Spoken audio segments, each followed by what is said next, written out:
Então eu vou-lhe fazer a seguinte pergunta. Independente de ter existido ou não a Ordem de Maris, Sim. E não saberem quem teriam sido os seus representantes em Portugal, segundo a sua percepção, quais são as entidades espirituais que nós poderemos referir na história que determinaram a evolução espiritual de Portugal e aqueles mais destacados? Diga da sua própria experiência. Ora bem, eu aqui posso dizer que, de facto, em relação à Ordem de Maris, eu acho que não tenho certeza nenhuma do nome. O nome foi uma invenção ou uma descoberta do professor José Henrique de Sousa. Sim. Com o nome de Maris. Não, eu tive uma amiga muito grande onde fiquei em casa dela há muitos anos que se chama Maris, que ela própria é o nome dela. Um grande escritor da história de Portugal. Exatamente, Pedro Maris, que publicou aqueles livros. Eu conheço esses livros muito bem. Importante. A história de Portugal. Mas então, o que é que eu acho? Acho que houve aí uma mitificação muito grande da Ordem de Maris, criaram-se então depois toda uma série de grupos e de pessoas e de iniciados, iniciações e Ordem de Maris e mais isto e mais aquilo, a partir do professor José Henrique de Sousa e sobretudo com a Biose. E os seus correligionários. E os seus correligionários, exatamente. Para mim, o que é que há? Existe, de facto, nos mundos espirituais, o que nós podemos chamar uma ordem espiritual de Portugal, que está dentro do corpo místico da humanidade. Sim. Ou dos mestres espirituais, ou da fraternidade, dita chamada fraternidade branca, ou fraternidade dos mestres, e existem uma série deles que foram portugueses e que têm mais ligação a Portugal. Mas agora, segundo a ordem espiritual, como é que o Fernando Pessoa interpretava essa ordem espiritual, no ponto de vista místico? Ora bem, espiritual? Portanto, aqui agora... Como é que ele interpretava?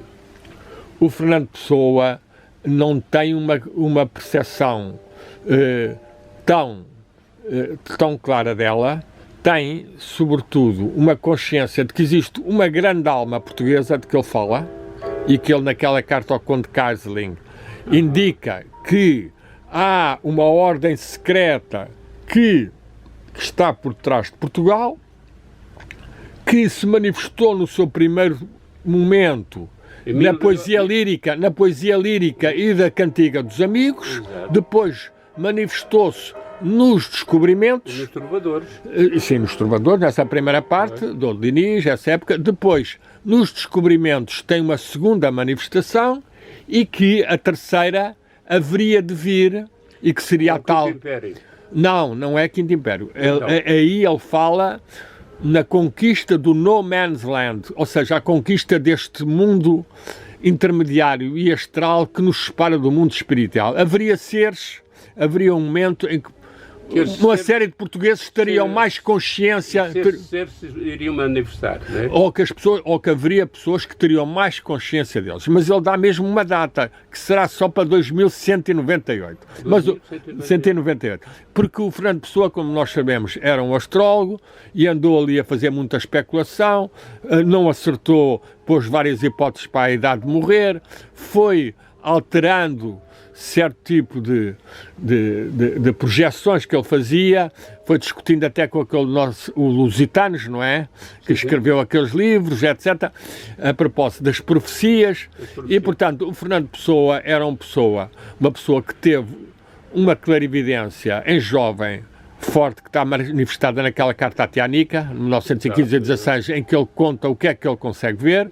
É uma altura em que ele está... E nas cartas que ele escreveu ao Mário de Sacrarnão. E no Mário de Sacrarnão também conta, sentir as revoadas astrais, etc. Tudo isso. Se sentiu muito impressionado. Pronto, aí o Fernando Pessoa está com sensibilidade. Depois sabemos que o álcool e esta vida lisboeta e uma certa frustração e uma certa dispersão do modernismo vão criar uma perda dessa, de certa forma, pureza e transparência e abertura ao espiritual, e ele, na primeira separação que ele faz da Ofélia, dá desculpa que, Ofelinha, eu tenho que obedecer a uma lei mais elevada dos mestres. Na segunda já diz que tem uma obra a fazer. Portanto, ele depois privilegiou o ser escritor. E que são muito exigentes. Não, perdão, dizia mesmo ele. Portanto, isto é que era uma mitificação. Agora, Quem eram esses mestres? Era a mitificação. Não, nessa altura era completa mitificação. Depois nós vamos assistir a constantes estudos, vamos ter um contacto dele com um mestre discutível, com a Aleister Crowley, o Therion, que vem cá e que lhe dá uma certa iniciação, como dá ao Rolial. Quem diz isso aquele, como é que ele chama? O Jorge Sena. O Jorge Sena, sim. Que ele foi iniciado, o Jorge Sena diz que ele foi iniciado por ele. Pronto, agora hei de ver essa parte, nem tenho bem presente. Sei que ele fala um bocado, mas o Sena... A Fernando Pessoa é heteronímia, são dois grupos. Pois. Portanto, o Fernando Pessoa, agora o Crowley, nós sabemos que era um homem que estava muito apanhado também por magia um bocado negra, não é? Era um homem, não era um ser puro, portanto estava ligado a muitas entidades no astral estranhas. Portanto, o mito Mizraim da maçonaria. Pronto, depois estava misturado estava com muitos rituais, muitas misturas. O Fernando Pessoa também se perdeu um bocado nisso, perdeu horas e horas a fazer comparações entre os vários graus dos ritos e horas e horas com as contas astrológicas, etc. Portanto, ele perdeu algum tempo e não teve a concentração pura e não teve aquela aspiração interior do coração para o divino. Não teve tanto. No fim da vida, com a maturação toda e começar a sentir também que está para partir qualquer dia, quanto a mim, ele foi se encaminhando mais para uma aceitação de Cristo como mestre, tradição secreta. Mas não o Cristo histórico, o Cristo cósmico. Não, o Jesus Cristo como mestre dos Templários. E vai afirmar naquela última, iniciado nos 3 graus menores, da aparentemente extinta Ordem Templária de Portugal e fiel à tradição secreta também de Israel e da maçonaria, não é?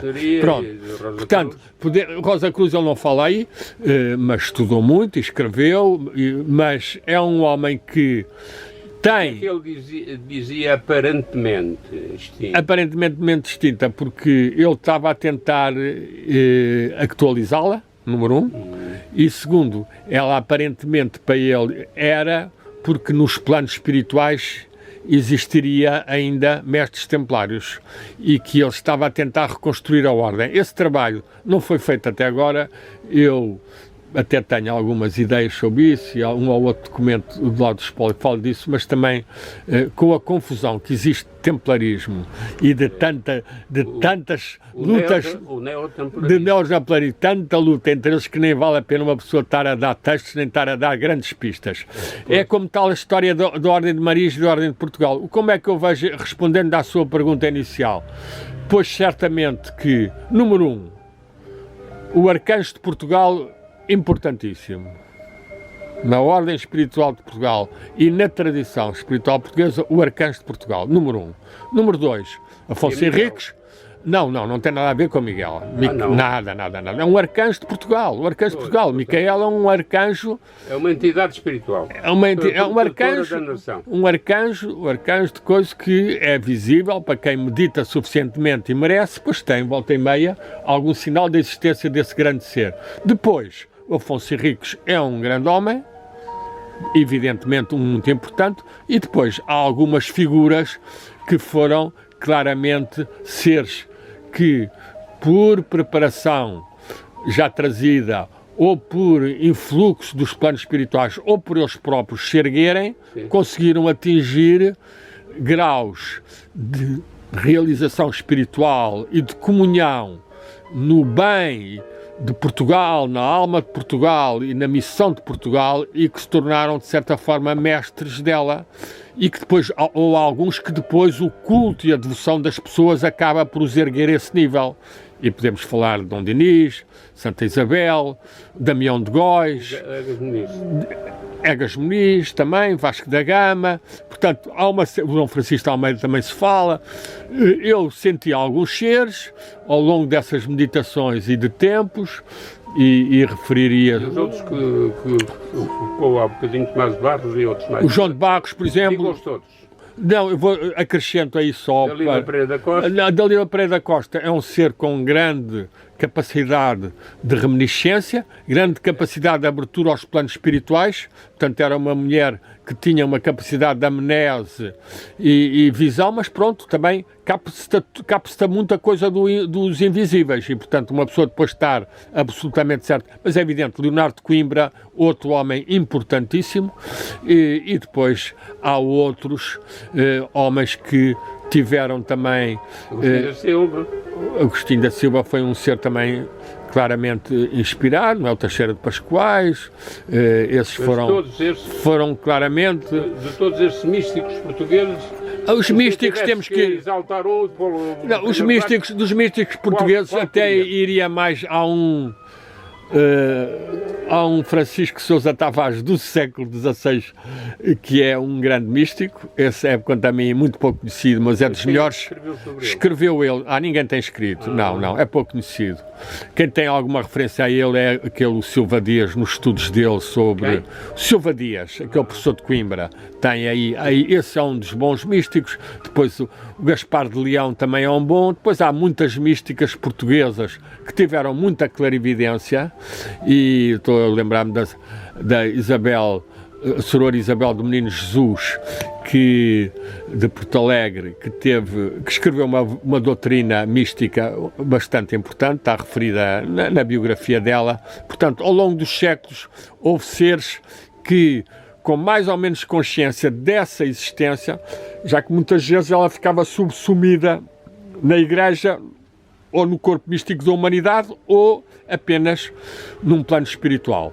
Mas, de facto, ao longo dos anos houve esses seres e nós, ao lê-los, ao meditarmos nestes locais sagrados, etc., podemos, de facto, e ao perseguir estas linhas de força, que no fundo é o aumento do despertar espiritual, o aumento do amor, o aumento da fraternidade, o aumento da consciência da divindade cósmica e da divindade imanente, e de uma unidade, a tal prisca teologia ou filosofia perennis, não é? Que existe, tudo isso nós podemos fazer a diferença para estas forças extremamente materialistas e globalistas e mecanicistas e darwinistas e satanistas que procuram diminuir a individualidade, a espiritualidade, a divindade na humanidade. Portanto, estamos numa época de grande luta. Agora eu pergunto, qual é o papel das sociedades secretas em Portugal no campo da mística?